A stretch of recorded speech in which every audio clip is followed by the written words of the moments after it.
What is up, bros? Be Josh here. In today's video, we're doing a keeping you up to date video, so lots of things to go over. So let's dive in. So this video isn't too long. Land of Fire, the next season of Clan Battles, is hitting us in 8.2, and one of the coolest things about this is between April 1st and April 8th, there will be a free redistribution of your commander skills. So definitely, since you guys missed the first section of how the AA skills changed, and you want to get away from some of those and not spend all your doubloons, you definitely can do this for free. So you'll have a week. So that is definitely something to write down on your calendar, to go through all of your commanders, maybe just redistribute. One thing that is always a good idea, if you don't know what to plan them, just have the redistribution and have all the points basically set to just available to spend if you don't know what to spend them on. So then when you go back into the ship and you say, hey, I have 15 of my 15 points to spend, you don't have to be kind of stuck with one build. So that's always something I kind of tell people to do. You can just redistribute them for free if you just want to click through all your ships and just do that really fast. Now just be sure to spend them before you go into a battle, and so you don't blame me when you don't have any captain skills put into your captain. But you will have that week to redo them, and that is always kind of nice when they do that.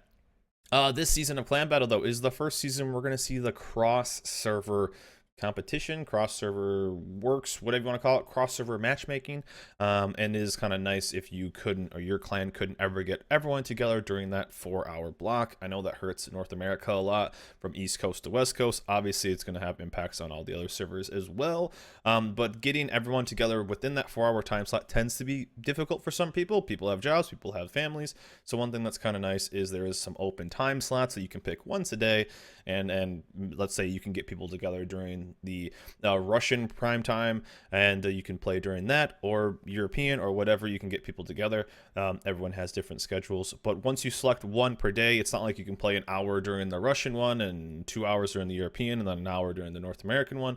You pick one per day, you play during that prime time, you get your games in. So you will be playing against people that are on the Russian server. You can also be playing against people that are also queuing into the Russian server. So you could technically play against a European team during the Russian prime time when you're a North American team. So they could always kind of be that. But it does kind of open up some more time to play, which is kind of nice, some freedom, as well as just allowing some other competition, maybe some different metas, which is kind of cool, and hopefully a healthier queue, so you can get a lot of people playing together, and will hopefully make it so you won't be in queue too long. The maps, now we've seen a lot of changes to these maps, but pretty much the same maps that we've seen forever, and so North has obviously gone through a complete change. Islands of Ice has gone through a complete change since last season. There's a lot that have seen a bit of a change, but if you've played any clan battle seasons, you've seen these maps and you either love them or you hate them. All the rewards, so there are some extra bonuses, some crates or something like that, so that's kind of cool. But the standard one, steel, which is the big one, oil, which is fantastic, camos, flags, commander XP, free XP, always great. So this starts on April 3rd, goes all the way to May 26th, so you have time to get all of your stuff done. And here are the prime times off of UTC. You can check that out. Again, I'll put a link down below. You can dive a tad more into this.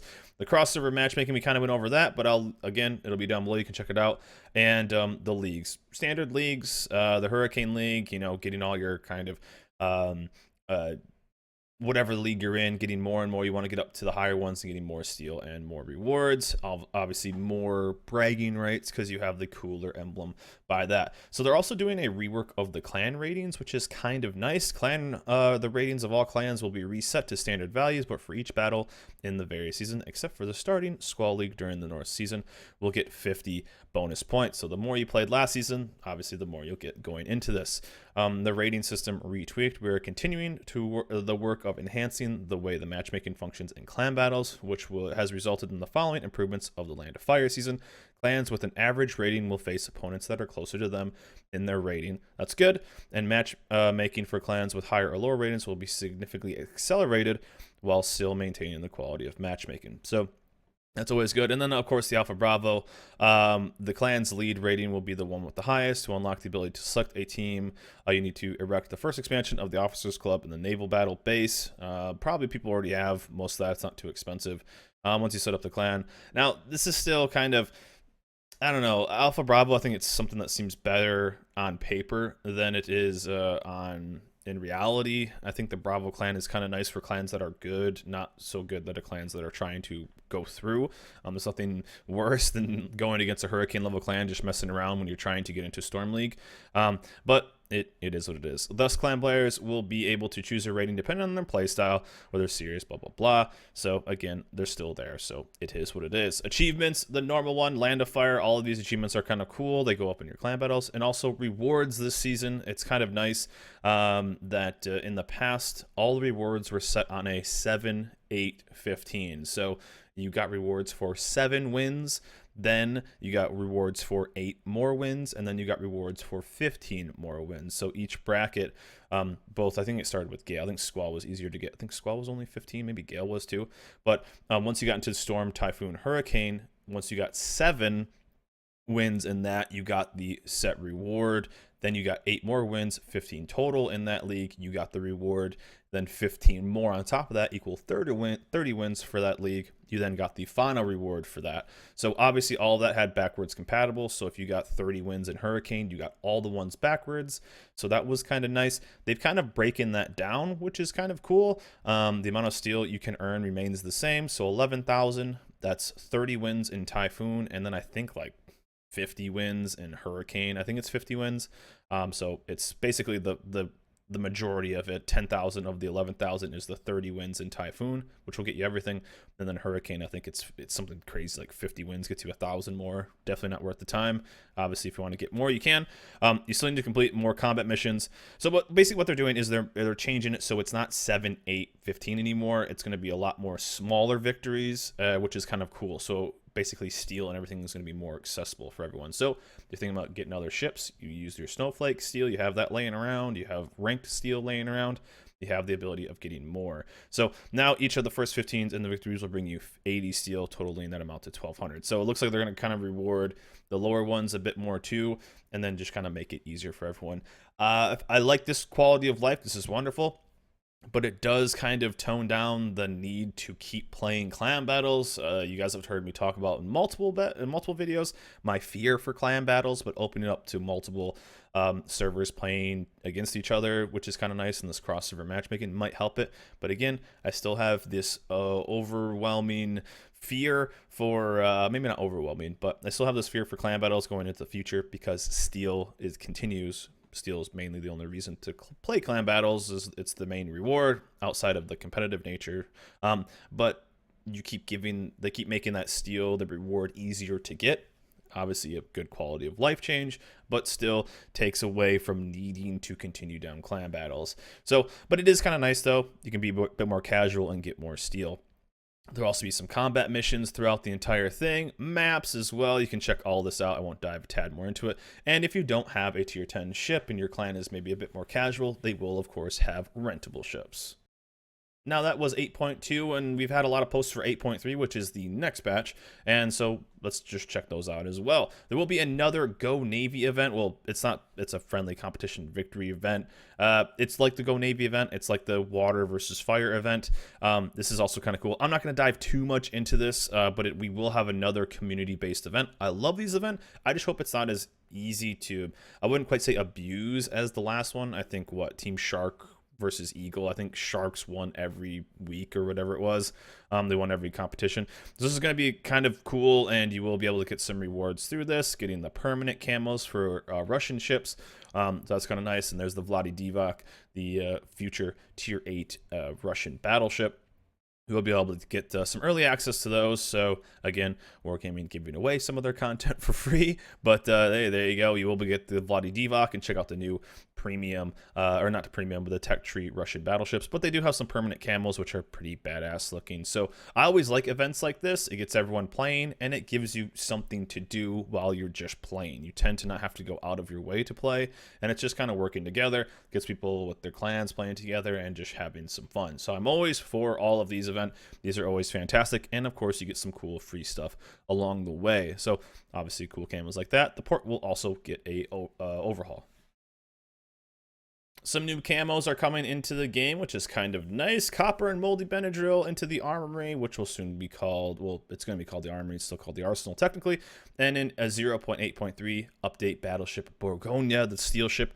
I love that ship. We'll be getting the Rhino camouflage, so I will definitely be playing clan battles this season because I want a badass camo for my Borgonia. So those are always cool. We've seen similar ones to the USS Black, to the Flint, as well as the Stalingrad has its own special camo. So this is freaking cool looking. So we will be definitely working towards that. And there was also a contestant winner so there will be a premium camo coming for the Leningrad or the Minsk, probably available in game with steel. Nothing set yet, or not steel, doubloons. So I don't know. They'll probably have it just be something like that. Also, ranked sprint and ranked will now look a little bit different. This is just something that's, I guess, kind of easier to see, but normal ranked will have gold, and then ranked sprint will have silver.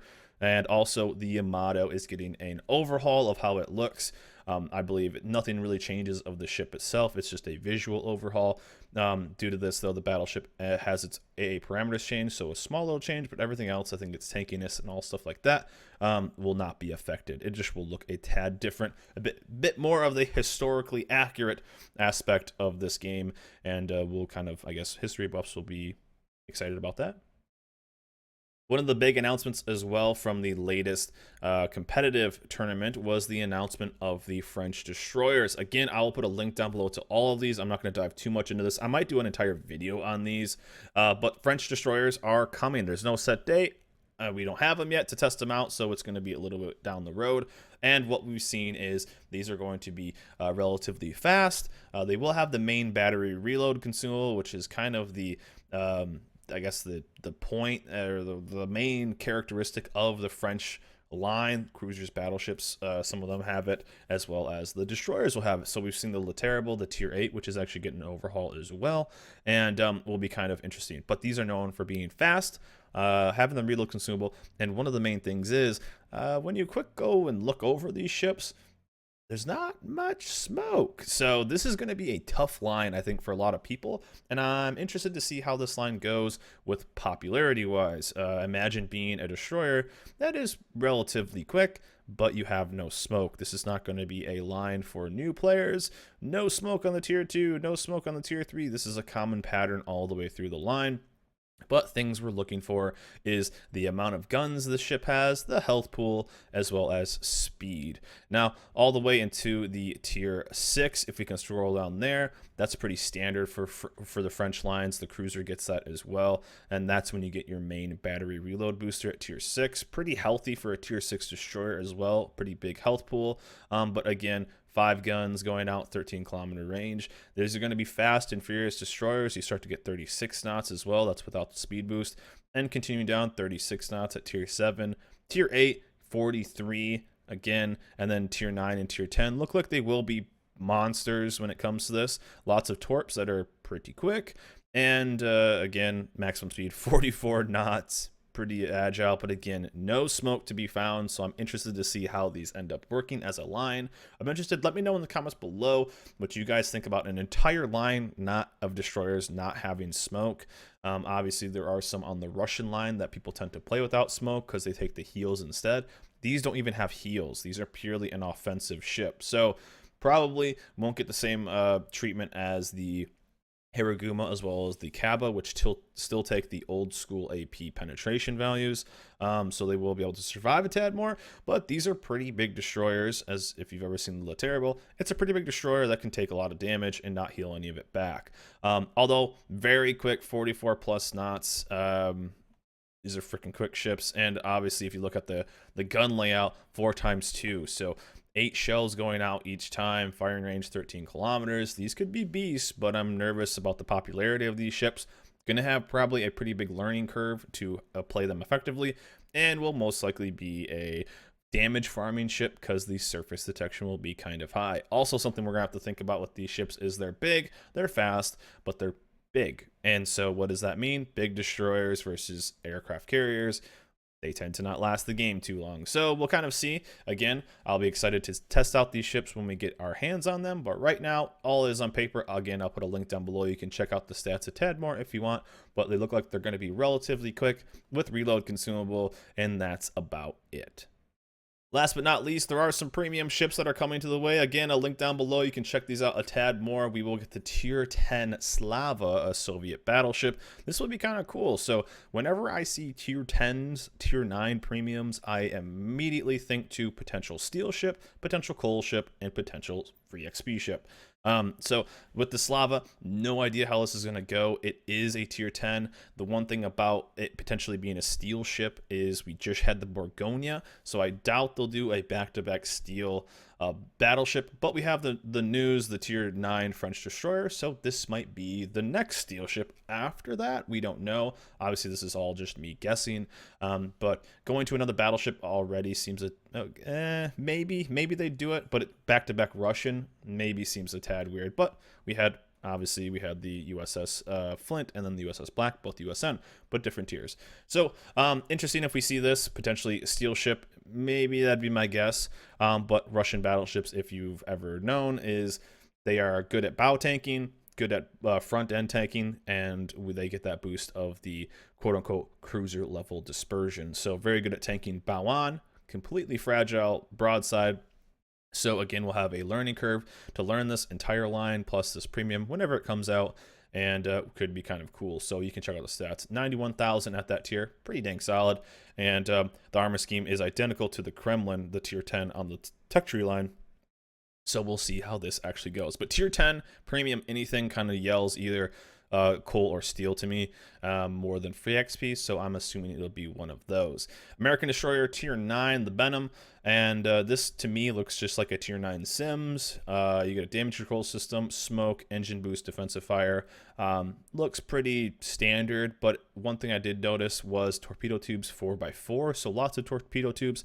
I don't even know if you can see it maybe on this, but probably 2 on each side, and could be a more torp focused DD. One thing I did notice though, 14,500 HP at tier 9 is pretty low. You're going to definitely want that survivability expert, but even that won't get you too high. So we'll kind of see again 4x4 and 9.2 kilometer range. So the kilometer range isn't too crazy, but torp detectability 1.1. Does that mean deep water torps? The first USN with deep water torps? I'm not sure. So AA though is fantastic. Maybe a really high AA ship that's more focused on torps and really not that many guns, as you can see right here. Where is the main battery? 4x1. So it's kind of almost like a Monahan, it seems like, at tier 9, mixed with the Sims at tier 9. We'll kind of see. But tier 9 DDs, obviously I love them. This could potentially be a coal ship. I could see that. And kind of have a fun little ship to pick up if you want.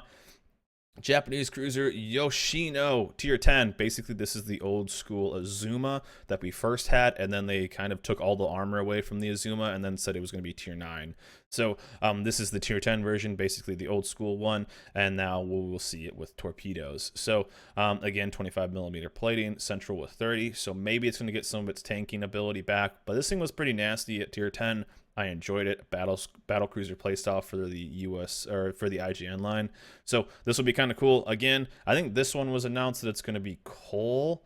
I think there's been so many ships now, so I apologize if I got that one a tad incorrect. But I think they said this one was going to be coal, and then the Azuma at tier 9 will be free XP. I believe that's the right way. Maybe I'm getting those confused. But again, this is the tier 10 version coming back in. The small changes, and we'll see it that way. A Japanese destroyer, Weebs, celebrate tier 7, the Yudachi. So again, a Japanese destroyer will be coming in. Smoke generator, engine boost, no torp reload that we can see.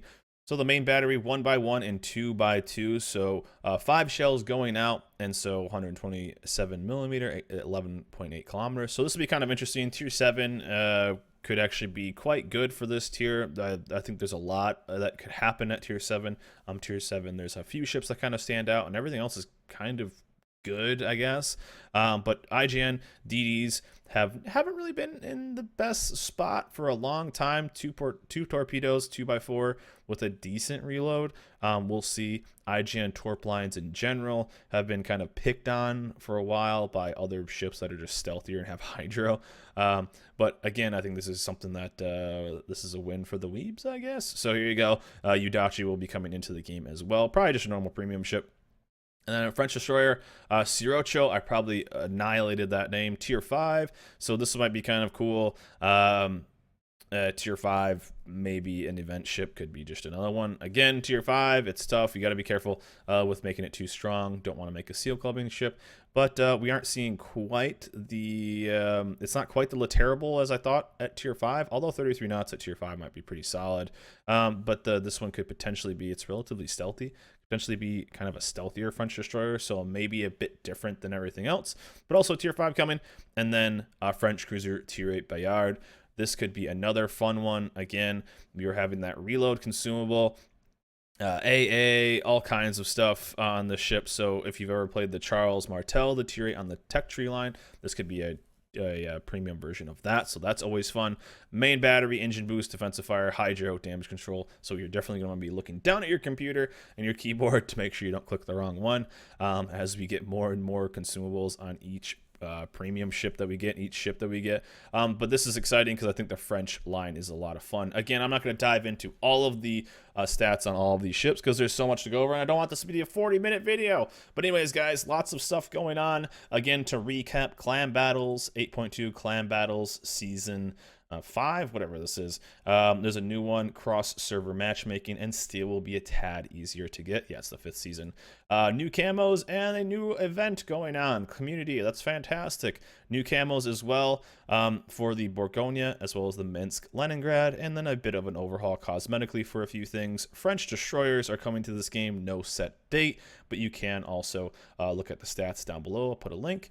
And then also some new premium ships, coal, steel, free XP, normal. Looks like probably a mix of all of those. Nothing set, so we will wait for official announcements, but that's just what I'm kind of going off of. But anyways, guys, want to keep you guys up to date with everything going on in World of Warships. There's lots of stuff, lots of info. Again, I'll put a link down below to everything, and you can check it out a bit more in depth. And I hope you guys are having a good time out there. Get your wins. Good luck, everybody. And that's it for me. Remember, like, subscribe, and I'll see you guys next time.